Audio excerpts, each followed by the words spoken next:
Hello, everyone. Today we will talk about 7 layers of security.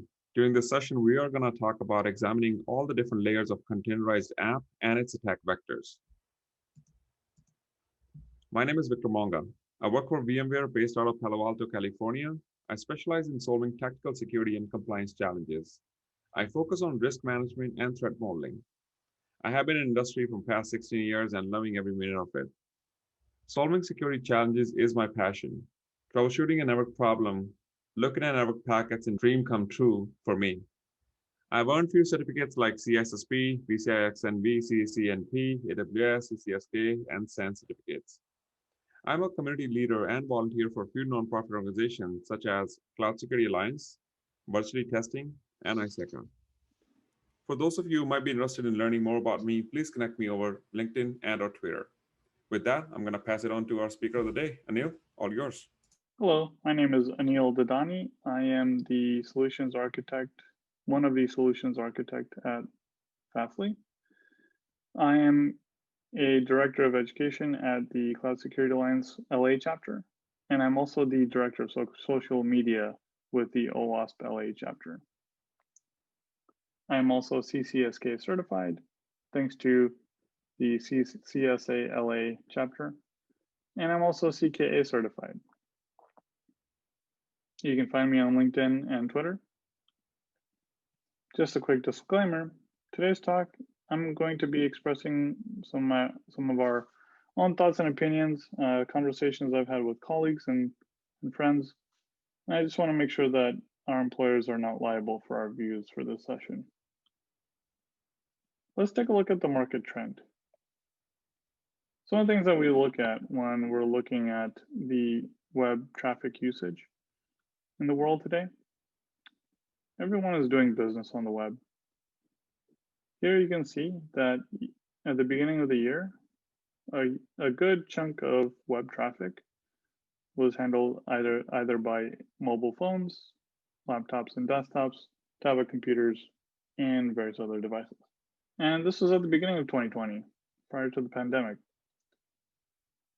But even before 2020, there was a steady increase in web traffic as business has continued to increase online. Retailers are online, gaming platforms are online, financial services, streaming platforms, you name it, everybody is using the internet for various web activity. With all the different types of applications that are available, you want to make sure that you're providing the ability to scale. The shift to cloud native is popular because of the flexibility to scale. The adoption of cloud native is expected to rise over the next 3 years. With this adoption, there is increase in popularity of microservices. We're seeing more and more companies that are refactoring their monolithic applications to microservices. So let's talk about some of the benefits here. You have flexibility with hardware requirements. You can deploy an inexpensive hardware or manage Kubernetes offerings. You can provide scalability for each microservice. You can also provide minimal downtime or service disruption by providing seamless upgrades, rollouts of changes, and maintaining own dependencies and libraries within each container. Here's an example of how you can deploy containers at a large scale. We can use container orchestration tools such as Kubernetes to help manage our containers. In this example, we are deploying a multi-node Kubernetes cluster. These containers are deployed in what's known as pods in Kubernetes. With the rise of microservices, we need to be able to secure these deployments. Let's take a look at some examples of vulnerabilities that would affect a typical Kubernetes deployment. Kubernetes environments are famously being hacked for crypto mining. The vulnerabilities listed here are specifically Kubernetes-related vulnerabilities. These vulnerabilities can lead to data exfiltration or inappropriate access to containers in your Kubernetes environment. Both of these vulnerabilities can be remediated by applying the appropriate patches, or they can be mitigated through setting the right security policies and configurations. Let's take a look at some of the vulnerabilities that are not related to Kubernetes patches or misconfigurations. An attacker can try to compromise the system by trying to exploit the vulnerability of the application. One of the most popular examples of this was the Equifax breach, where hackers stole sensitive data of over 150 million people. Vulnerabilities like this can go undetected because the patch may not have been applied, yet this can happen for various reasons. One example being is that there's not enough testing that was conducted for a new patch. Another popular form of attack is the SSRF, or server-side request forgery. This was the type of attack that was conducted during the Capital One breach in 2019. Both of these attacks are occurring at the application layer and will go undetected at other layers. So using tools that provide application layer visibility is going to be important. One thing I advocate is defense in depth. We're going to take a look at some of the layers that are involved and how you can defend at each layer. First and foremost, we're going to look at the kernel layer, or your layer 0. We want to make sure that the kernel versions are patched and don't contain any existing vulnerabilities. Let's review some system calls and remove any unwanted or unnecessary system calls on the kernel level. Let's also make sure that you're running sandboxed containers to provide a barrier between the host OS and the application running inside the container. Next, we'll look at layer 1, which is your container layer. Here, what we want to do is reduce the attack surface by removing unnecessary components, packages, and utilities. You'll want to make sure that you're using the minimal base images. We're scanning our images for vulnerabilities and misconfigurations. There may be times where vulnerabilities aren't mitigated, and that's okay. We want to make sure that you have compensating controls in order to make sure that you have a solution in place to mitigate a vulnerability until that vulnerability has been remediated. Reviewing and approving images from valid sources, that's very important. I think a lot of people don't really understand that when they're pulling images from invalid sources, that could be an attack vector itself. You want to make sure that you're checking the integrity of these images throughout your CI/CD pipeline and the build process. And at runtime, you'll want to make sure that you're using ephemeral containers for live debugging. One practice you can put in place is hook into a running container and watch for anomalies and suspicious system level events. You can check for unexpected child processes that are spawned, a shell that is running inside a container, or any sensitive file that is unexpectedly read.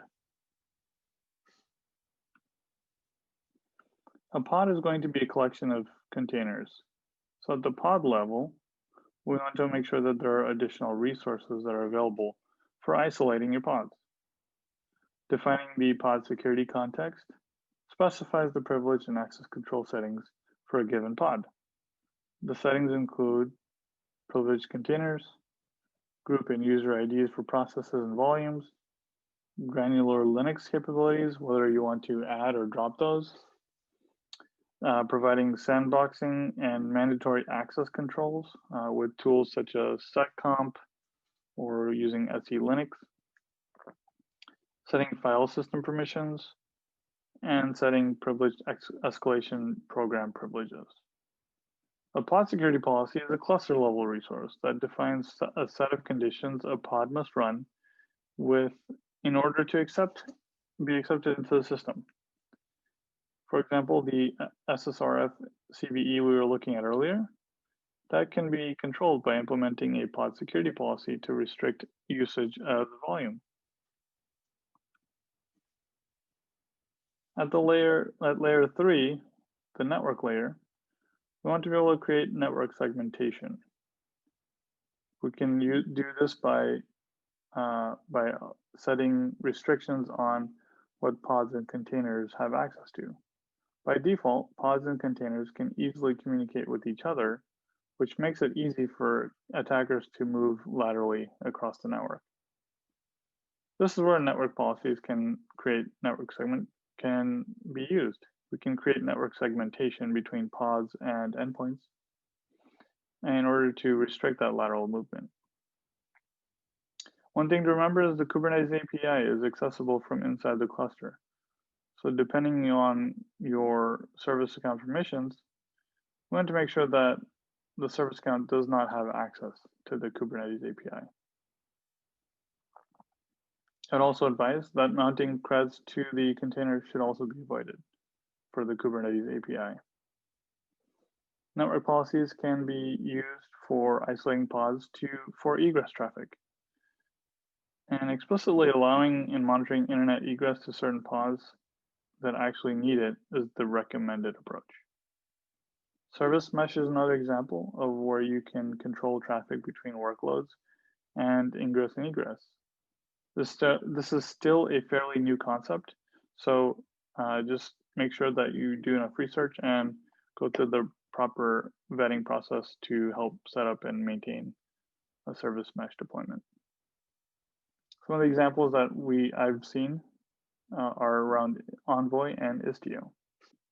At layer 4, the node layer, we want to protect the nodes themselves because this is what's hosting the Kubernetes pods and containers.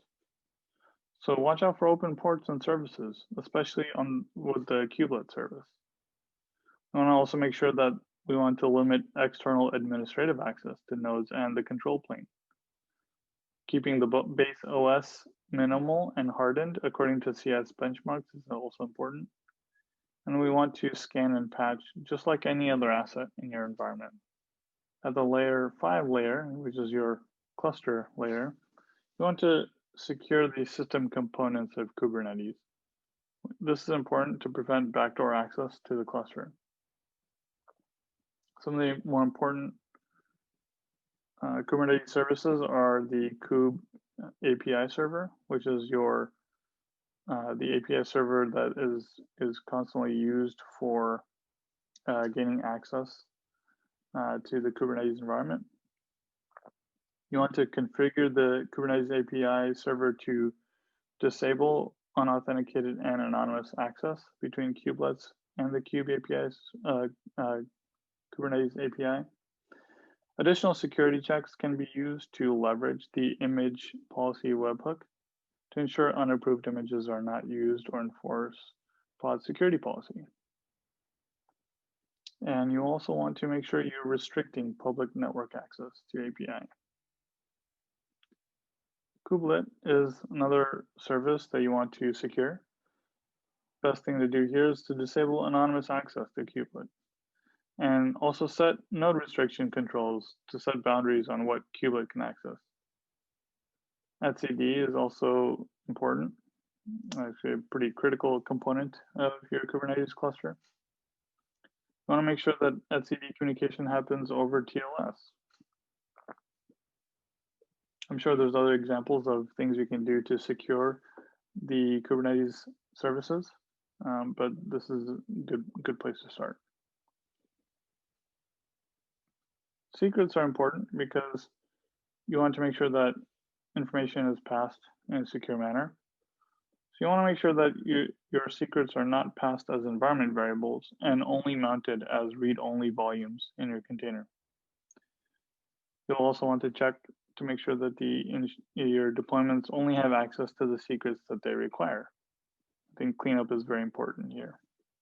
Also, just making sure that you're following proper encryption methods and role-based access control options. Updating your Kubernetes version to the latest will take advantage of any security patches that are released.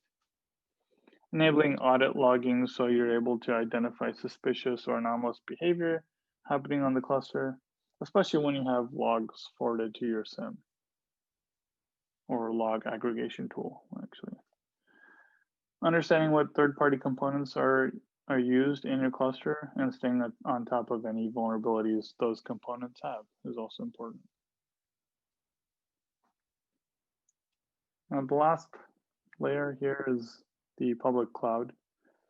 For public cloud deployments, it's valuable to understand how the Kubernetes environment will be hardened from a managed standpoint, as well as understanding the functionality and support that comes with it.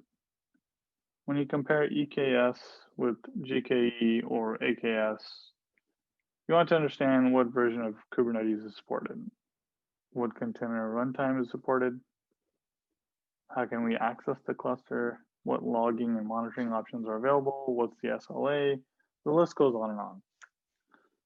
You want to choose the public cloud option that's right for you.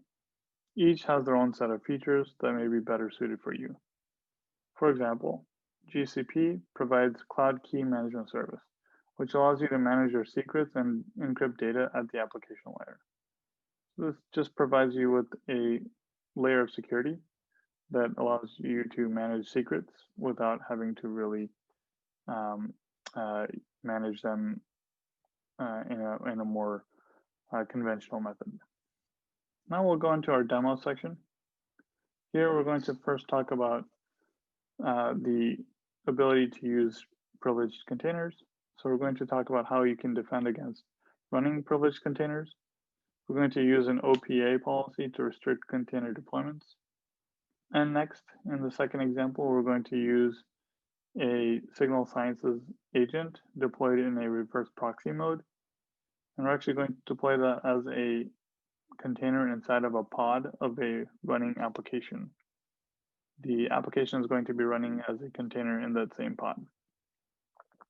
Essentially, what we're going to do is we're going to be passing all HTTP traffic through Signal Sciences and then passing that information over the application container and filtering that any attacks or anomalous behavior through Signal Sciences.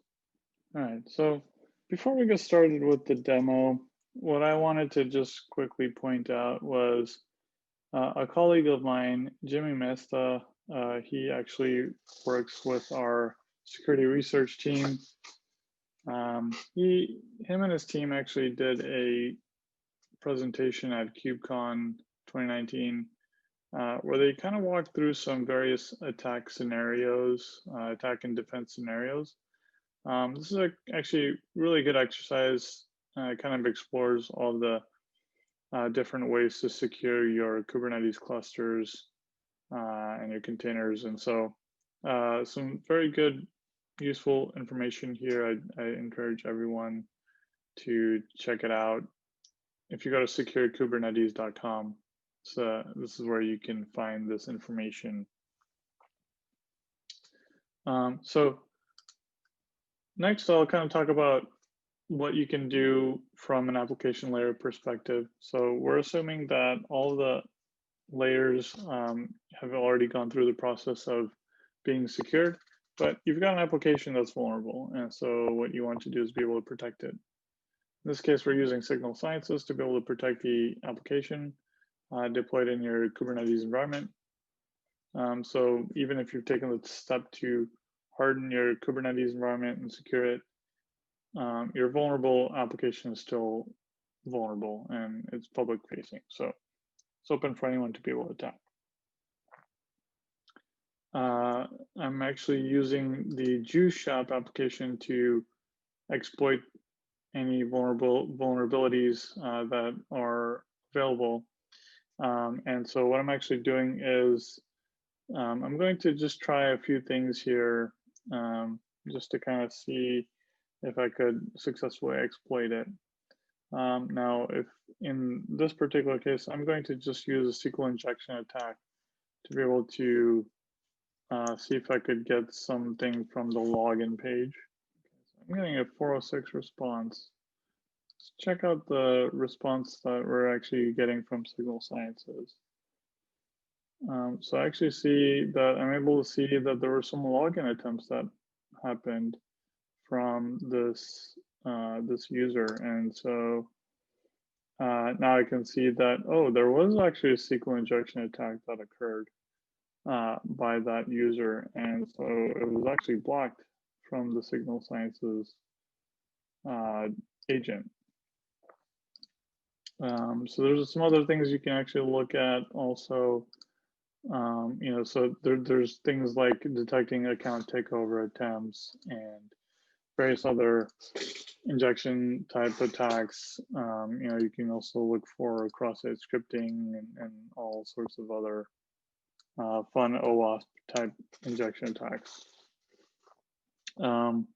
But yeah, so the idea here is that we're able to get that level of visibility and actually protect the application due to the fact that this is outside of the spectrum of what we talked about in terms of securing your containers.